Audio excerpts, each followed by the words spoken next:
নমস্কার। কথার আজকের পর্বে রিভিউ নিয়ে বাংলা সিরিয়াল সমাচার তোমাদের সামনে এসে গেছে।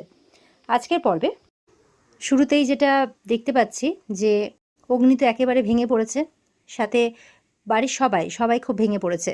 অ্যানি তো প্রচণ্ড কাঁদছে যে কেন হলো, আমাদের সাথে এরকমটা কেন হলো। তখন অঙ্কিত বোঝাচ্ছে আমাদেরকে শক্ত থাকতে হবে, ভেঙে পড়লে হবে না, না হলে বিগ ব্রো আর কথাকে কে সামলাবে, তাই বলছে। ওদিকে জুনিও ভেঙে পড়েছে, বলছে যে জুনি আমাদেরকে তো শক্ত থাকতেই হবে বলো, না হলে আমরা ভেঙে পড়লে তো ওদেরকে সামলানোর কেউ নেই। জুনি বলছে কথা কি কোনোদিনও জীবনে শান্তি পাবে না? ছোটবেলাতেই মেয়েটাকে তার বাবা ছেড়ে চলে গেছে, পিসি তারপরেই ওকে সারা জীবনের মতো ছেড়ে চলে গেছে। যখন অগ্নিদার সাথে বিয়ে হলো আমরা ভাবলাম মেয়েটা এবার সুখের মুখ দেখবে, আর যখন মা হতে চলেছিল, মানে যখন প্রেগনেন্ট ছিল, আমি তো ভেবেছিলাম যে খুব খুশি হয়েছিলাম, মানে ভেবেছিলাম এবার ওর খুশিটা দ্বিগুণ হয়ে যাবে। কিন্তু দেখুন কি হলো। কেন কেন মেয়েটার সাথে ভাগ্য এরকম করছে বলুন তো, এরকমভাবে বলছে। তখন অ্যানি বলছে এভাবে বললে হবে না। ঋতুও বলছে আমাদের শক্ত থাকতে হবে।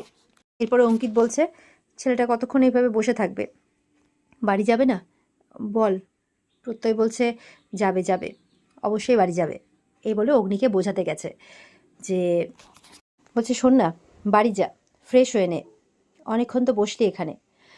বলছে কি করে যাব কথাকে ছেড়ে, কথা যখন জানতে পারবে সত্যিটা কি করে সামলাবো ওকে, এটা ভেবে ভেবেই অগ্নি খুব অস্থির হয়ে উঠছে। তো এরা বলছে আমরা আছি তো এখানে, তুই বাড়ি যা, কোনো কিছু হলে আমরা খবর দেবো তোকে। অগ্নি বলছে কত আশা করেছিলাম, কথাও কত আশা করেছিল, তোরাও তো পুরো কায়দা কানুন, সবটা শেষ হয়ে গেল। বলছে আর কাঁদছে, পুরো কায়দা কানুন তখন অগ্নিকে সামলাচ্ছে আর কাঁদছে। অগ্নি মনে মনে কথার সাথে যে মুহূর্তগুলো কাটিয়েছে, কিডোর সাথে যে মুহূর্তগুলো কাটিয়েছে মানে সবটা মনে করছে, সবটা মনে পড়ছে তার। অ্যানি বলছে, সবাই বলছে যে তোকে নিজেকে সামলাতে হবে, তোকে শক্ত থাকতে হবে, না হলে কথাকে সামলাবো কি করে। বলছে কি করে, আমি কি পারবো? আমারই জন্য হলো জানিস তো, মানে প্রতিবার অগ্নি আসে তো সঙ্গে, এবারটা আসতে পারেনি মিটিংয়ের জন্য, তাই বলছে আমার এই মিটিংটার জন্য সত্যি আমারই দোষ। বলে দেখ এতে তোর কোনো দোষ নেই। বলে না রে, আমারই দোষ। এরপরে কথাকে বাইরের থেকে দেখছে আর বলছে আমরা কোনোদিনও মা বাবা হতে পারবো না রে, আর কথা আমি তোকে সেই খুশিটা দিতেই পারবো না কোনোদিনও, তাই বলছে। আর বারবার করে নিজেকে এর জন্য দায়ী করছে অগ্নি। তো এবার অগ্নির মা জিজ্ঞাসা করছে ছোটকাকে যে ওরা কেমন আছে এখন। কথা অগ্নি বলছে এই সময় কেমন থাকা উচিত বলো, বুঝতেই তো পারছো। তখন ঠাম্মি বলছে যে অগ্নিকে শক্ত থাকতে হবে এখন, এখন অগ্নিকে শক্ত থাকতেই হবে, দাদুভাইকে শক্ত থাকতেই হবে এখন। কারণ যেই মা তার সন্তানকে হারায় সেই মায়ের মনের অবস্থা যে কি সেটা কেউ বুঝতে পারবে না কখনো। তখন ছোটকা বলছে আর বাবার, হ্যাঁ বাবারা কনসিভ করে না ঠিকই, কিন্তু বাবাদের যে মনের অবস্থা কি সেটা আমি খুব ভালো করেই বুঝি। তখন ছোটকার মনের কষ্টটা সবাই বুঝতে পারে, মানে ছোটকাও তো বাবা হতে পারেনি সেই কারণে। তখন কিন্তু অগ্নি আসে, অগ্নিকে দেখে সবাই একটু অবাক হয়ে যায়, পুরো মনমরা হয়ে ছেলেটা বাড়িতে ঢুকছে। এরপরে অগ্নির সাথে সবাই কথা বলতে চাইলে অগ্নির মনের অবস্থাটা এমনই যে অগ্নি কারোর সাথেই কথা না বলে ওপরে চলে যায়। পিসিয়া বলছে ওকে একা ছাড়িস না, একা ছাড়িস না, এই বলে প্রত্যয় যখন যাচ্ছে তখন অঙ্কিত থামিয়ে নেয় যে কি থামালি যে, বলছে ওকে একটু ওর মতো করে একা থাকতে দে, ও আগে নিজেই নিজেকে সামলে উঠুক, তারপর তো আমরা আছি। পিসিয়া তো অগ্নির অবস্থা দেখতে পাচ্ছে না, হাউমাউ করে কাঁদছে। বলছে দেখলে মা, দেখলে ছেলেটার দিকে দেখা যাচ্ছে না, দেখলে। তখন বলছে হবেই, এখন হবেই, মনের অবস্থাটা এরকম হওয়াটা খুব স্বাভাবিক। তখন বলছে দেখলে মা, এই জন্য আমি বারণ করেছিলাম যে বাচ্চা আসার আগে বাচ্চার জিনিসপত্র কিনতে নেই মা, কিনতে নেই, নজর লেগে যায়।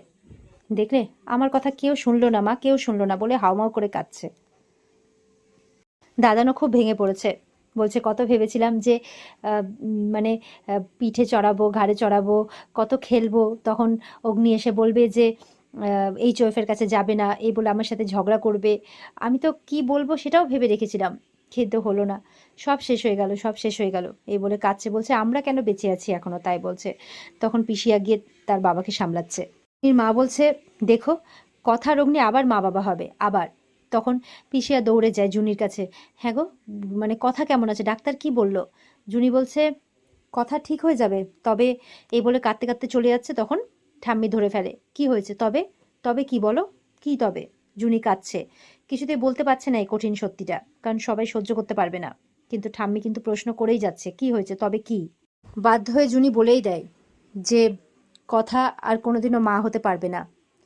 কর্তা দিদা আর সহ্য করতে পারেন না, হাউমাউ করে কেঁদে ওঠেন উনি। উনি আর মানে এতক্ষণ একটা বুকে আশা নিয়ে মানে কি বলবো আর, মানে একটা বুকে আশা বেঁধে রেখেছিলেন যে এরপরে আবারও হবে, আবারও সুযোগ দেবে ভগবান, কিন্তু সেইটাও ভগবান মানে পুরো কেড়ে নিয়েছেন হাত থেকে। আর কোনোদিনও তারা মা বাবা হতে পারবে না, আর বংশের প্রদীপ জ্বলবে না।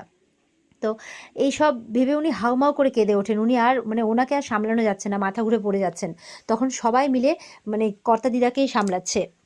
কর্তা দিদা আর এই কঠিন সত্যিটা মেনে নিতে পারছেন না। কর্তা দিদা আর নিজেকে শান্ত রাখতে পারছেন না।